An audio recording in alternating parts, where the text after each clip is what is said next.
Go on, you were going to I was tell going a to story. say, Brian Epstein, who I first met, he had a record store, didn't he, in Liverpool? Liverpool, that's right. And, yes, and didn't he buy 300s of Johnny? He something bought like 300 copies of Johnny Remember Me. That was even before, I think it was before it was released, wasn't it? It was just about to be released. So he had the foresight to see that that record was going to happen. Exactly. And he invited me up there to do a personal appearance at his record shop in Liverpool. And I went up there and did a personal appearance. And I've never seen so many Johnny Remember Me records. He had them everywhere. And it was before it was... I said to him, "You're very confident about this record." He said, "Oh no," he said, "it'll be a hit." He said, "It has to be." And I thought, well, I hope you're right. And he was. Oh, Brian Epstein, the business. Yeah. Robert Stigwood was looking after you, so he wouldn't. He wasn't actually managing them, was he, Brian Epstein? At that point, it was the record I don't think shop. so, no, because the Beatles the Beatles didn't sort of come into the reckoning until sort of 63, 64, and we're talking about 1961 here. So that's right. It was a bit before, yeah. So you were at the time when people like Cliff Richard, Adam Faith, Billy Fury, Billy Fury, of course. Yeah. And then you had some of the American artists, Bobby Rydell, I remember, who sang "The Night Has 1,000 Eyes." Bobby V. A wonderful song. Yeah. Who did you hang about with in those days when, like the Johnny Remember Me, Wild Wind, that period in your life? Well, I knew Billy quite well, Billy Fury, and we actually later on we'd been out on tour together, which is another story because it was quite interesting. Larry Parnes put a tour out, and he spoke to my manager, Robert Stigwood. Larry Parnes was Billy Fury's manager, and he said to Stigwood, "I'd like to put Billy and John out together." And of course the managers, Stigwood said, "Yes, that's fine, but John tops, you see." And Larry Parnes said, "Well, I don't know, it all got terribly..." Because Larry Parnes, being a good Jewish boy, did he get his way? Yeah, well, he sort of got his way. We alternated in the end, and it all got terribly confusing. So let me get this right. Who was managing you? Robert Stigwood? Robert Stigwood was managing me. And Billy was managing... was managed by Larry Parnes. Larry Parnes, right. Yeah. And Larry Parnes had a stable of pop singers, pop stars. He had... That's right. He had Marty Wilde at one stage, and he had Joe Brown. Dickie Pride. People have probably never heard of, but he was around at that period, yes. And he gave them all these names. He had Tommy Steele. That's right. Tommy Hicks became Tommy Steele. Reg Smith became Marty Wilde. Yeah. And William Wycherley became Billy Fury. And when Joe Brown came in, he wanted to call Joe, instead of Joe Brown and the Brothers, he wanted to call him Elmer Twitch and the Fidgets. That's true. You ask Joe. I believe Joe refused.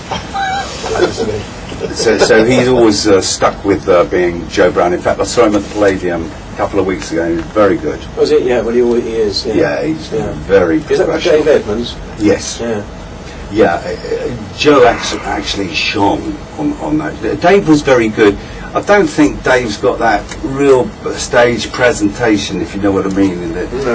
Joe has. Joe is wonderful. He is, and of course he's the cheeky chappy still, isn't he? You know, yes. He comes up with all the jokes. I love it when he goes off with is that the ukulele or electric violin or something. He goes up and he comes back with it, and he says, "Hold on a minute, I've just got to tune it up," and he goes, and then he says, "Spot on, that'll do."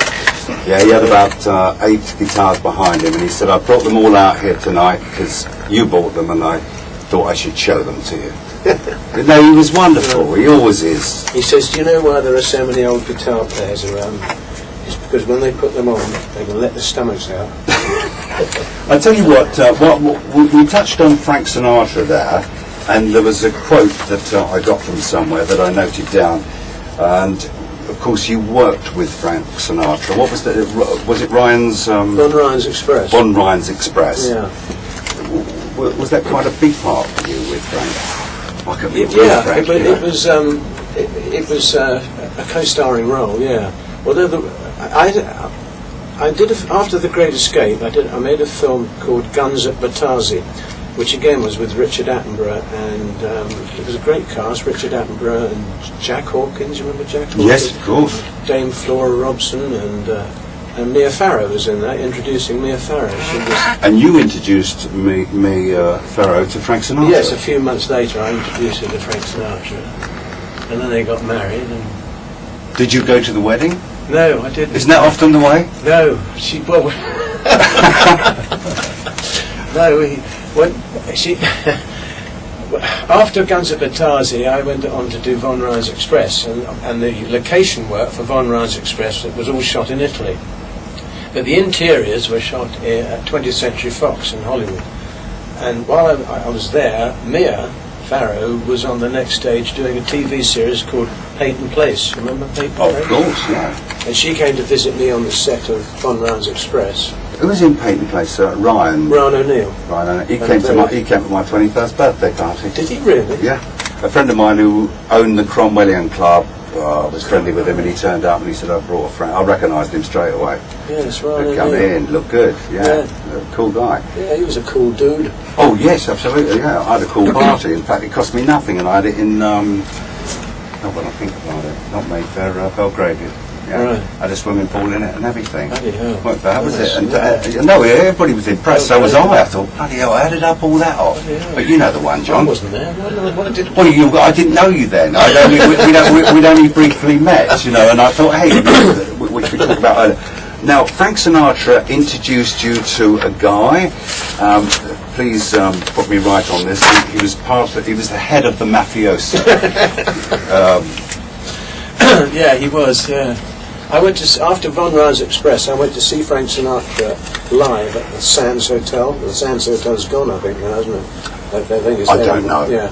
Anyway, I went to see him there, and after the show, he was sitting with a whole group of people outside the venue in where the casino is, and he got up and was chatting, and he said hello and everything. He said, "Come over to the table and meet everybody." And I went over to this table of about 12, and there were all sorts of people sitting there, and he said, "This is John Leyton. We've just finished a film together called Von Ryan's Express, sit down and everything." And So he was all very friendly. oh yeah, he was a very nice guy, very nice.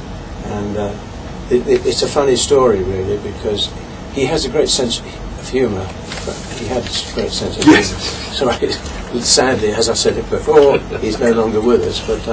But he could have been a comedian, Frank Sinatra. I mean, he was a very funny man.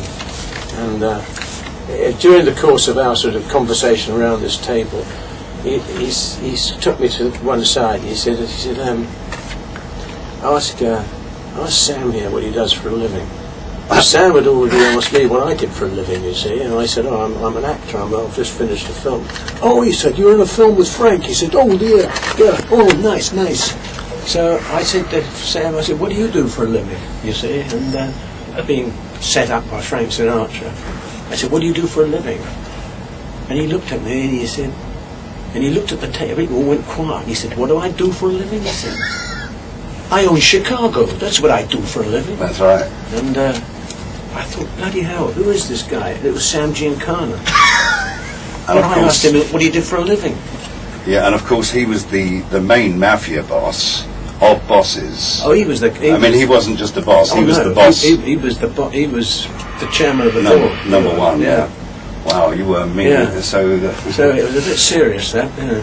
But did you feel comfortable? I mean, because gangsters are quite nice people. They're very nice. Gangsters tend to love people in show business. So yes, they do. I think the Crays. You remember the Crays in?